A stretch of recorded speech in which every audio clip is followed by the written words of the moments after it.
支撑着一整团熊熊爱心之火不熄灭的，还有一颗3年前播下的希望种子。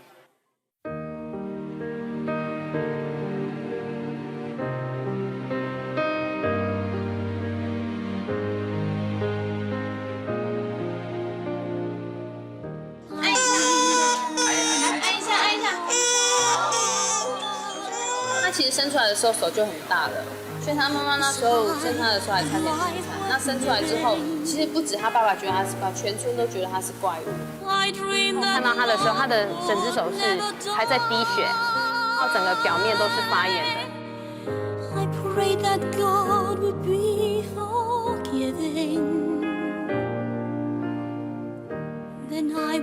到2岁半，那时候我们遇见他的时候，他都还没有走过路，他顶多就是在地上爬行，然后拖着沉重的手背。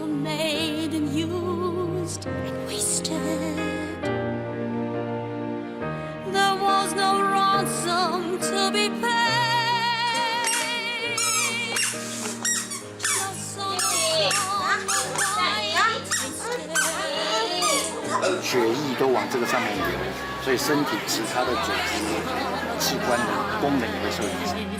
但不小心弄破了，那个出血会一直不止，说不定就会溃疡坏死，那最后也许就是要截肢。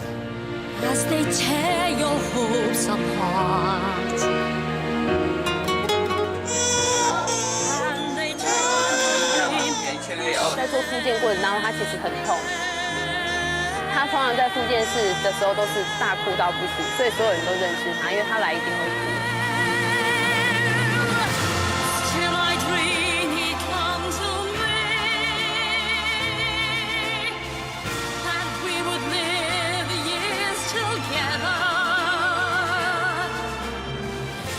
他不红的，好嫩。现在看到他的小孩的样子，他的心里非常很开心。然后呢，他说这辈子呢，他是非常很感谢那个我们的医疗诊团。那你要过来了耶？对呀，大手手变小了，对不对？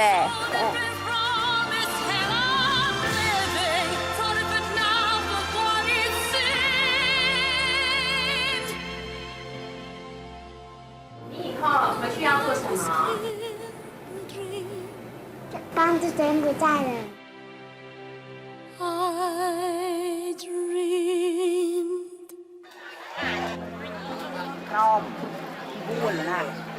他怎么样？他说什么？啊，脚痛啊，好。瑞君妮回到家乡，1年半在台治疗时间，中文已经讲得溜。我回家都没有睡觉。好，脚痛睡不着。履行当初的诺言，5岁的他现在是义诊团的小翻译。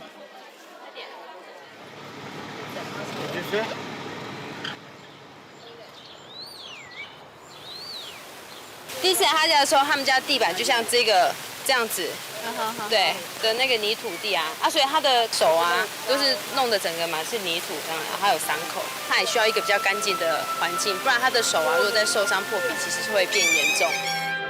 所以呢，我们就是协助他，就是修缮一下他的房子。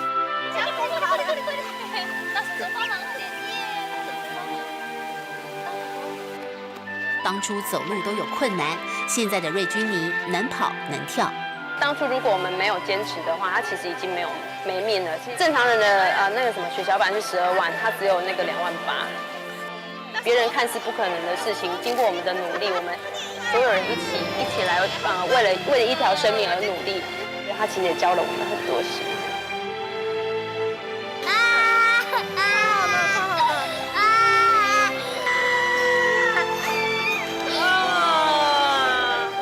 出来了，我已经数不出来了，很累，而且快中暑了，穿好多。不怕辛苦，不怕。43度的艳阳下，潮湿闷热的空间里，一整天和病痛哭声拔河。中午1小时的休息时间，医师志工全累翻了。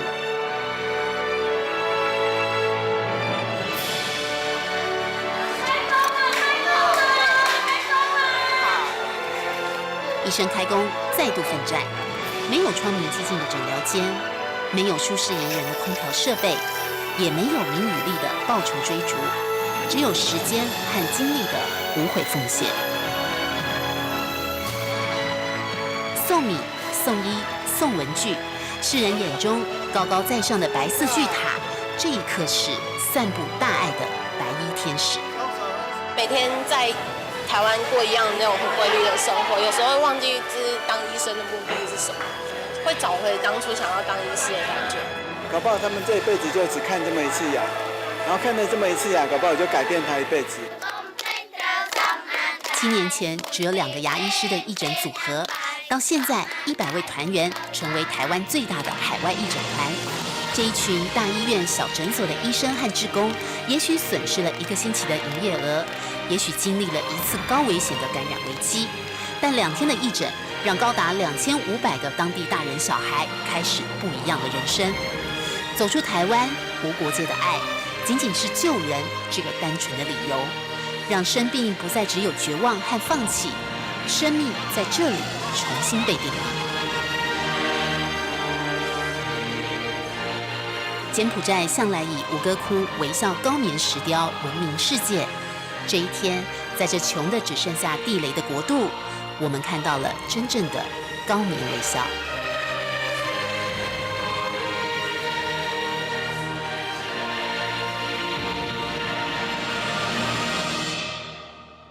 欢迎回到红色地雷下的微笑，聚焦柬埔寨。柬埔寨是低度开发的第3世界国家，但另一方面却也是外国企业的投资天堂。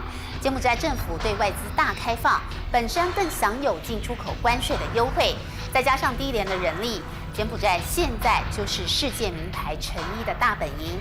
从欧洲的艾迪达、H&M 到美国的 Polo、A&F， 还有日本的 Uniqlo， 都在柬埔寨设立代工厂。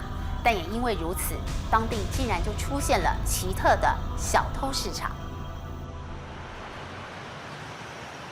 这里是柬埔寨金边相当有名的俄罗斯市场，但它还有一个别名，叫做赃货市场或是小偷市场。What's going on？ 各类杂货琳琅满目，看起来和一般市场没两样。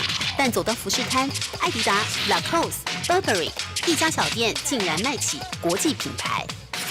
这不用讲。这不用讲。他说这个衣服是从工厂出来的，但他不知道是真还是假。哦，所以是从代工厂流出来的，对，成衣工厂流出来。那这 Burberry 呢 ？Burberry 也是一样，从工厂出来的。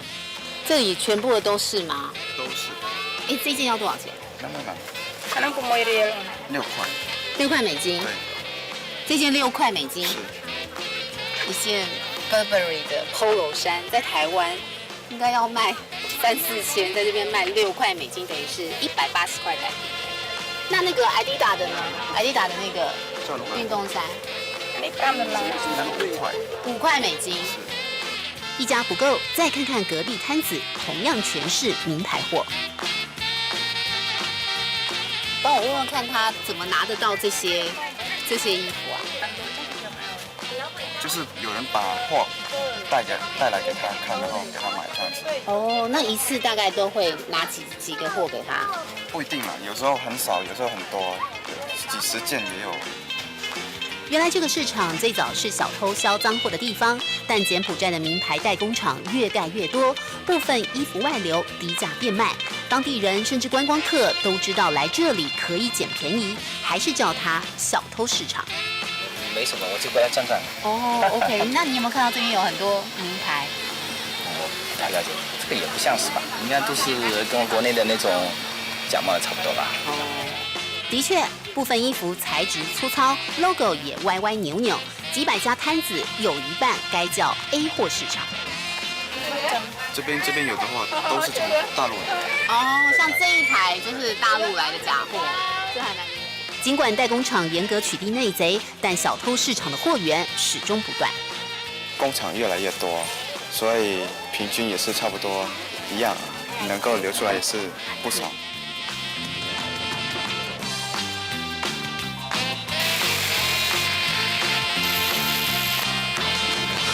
这也是柬埔寨最大的成衣工厂，也是台商企业，拥有11000名的劳工，每天10个小时为国际知名品牌代工。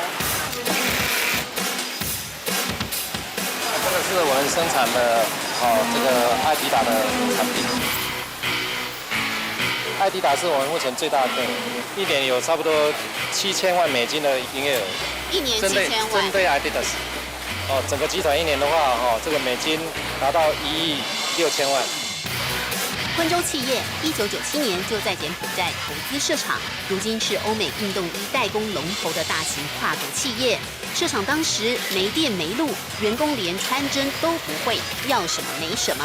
但就因为柬埔寨是世界上最不发达的国家，优惠也超级多。欧洲的客人在这边下单，生产进口到欧盟所有国家，都可以省下进口关税12.5% 以上的关税。柬埔寨最让大陆或越南眼红的，就是欧美日本31国给予的最惠国待遇，也就是同样一件衣服，只要是 Made in Cambodia， 厂商就可以比在别地生产省下12到19%的关税成本，再加上柬埔寨61块美金的基本工资，更是数1数2的低廉。因此，成衣制造成为柬埔寨经济支柱，工厂高达400多家，创造42亿美金产值，占了近90%的出口。这就是为何在小偷市场可以看到所有世界名牌。但采访到一半，突然停电，工人们却没有惊慌失措，一片镇定，因为这早就是家常便饭。稍等一下，马上来。怎么会这样？会很快的，会很快的。政府断电，政府断电。过了半小时，竟然再度停电。电力秀逗见怪不怪，但基础建设越是贫乏，也代表着越有投资潜力。以前的金边是空空洞洞了，没有一条好路了，就这样子。你现在走的这个就是我在做。现在走的道路就是你做的。这就是我在做的。这边是70%的路都是我做的。黄朝琴在柬埔寨深耕18年，光头加上不怒而威的神情，有个达摩哥的外号。专属岛就在那里，赌场就在那里，有没有？皇宫就在那里，有没有？OK。将来这里做好是一个半岛，好像一个半岛酒店，你知道吗？这里的利务非常好。金边即将落成最大型的赌场酒店，也是达摩哥的工程。一个台湾商人竟然能包下最重要的公共建设，造桥、修路、盖饭店，就知道达摩哥在柬埔寨的能耐。而他也是看着柬埔寨从兵荒马乱到经济起飞的最佳见证。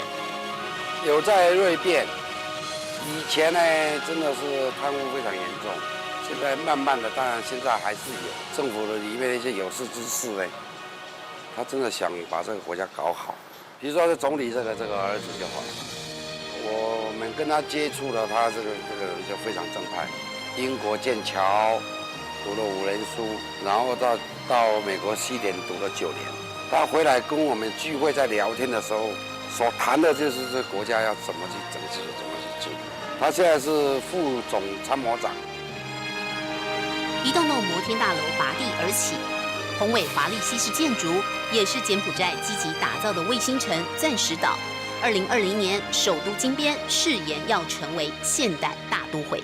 河对岸这边12年1月的时候500块一个平方米，现在1000块，所以1年就涨1倍。1年涨1倍，你不买还是在涨。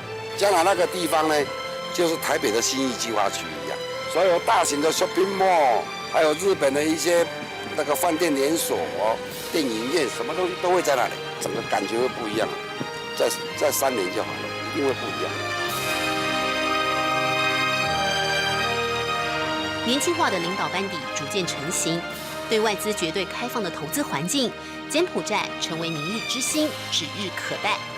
但这一切的努力，是重现900年前的鼎盛王朝，还是创造了更深、更难跨越的贫富鸿沟？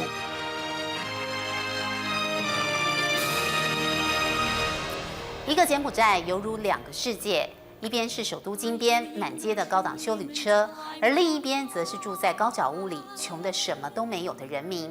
柬埔寨在积极发展经济的同时，医疗贫乏的悲惨世界能不能同时结束？这是让高棉子民继续微笑的最大关键。非常感谢您今天的收看，我是舒梦兰，我们下次再会。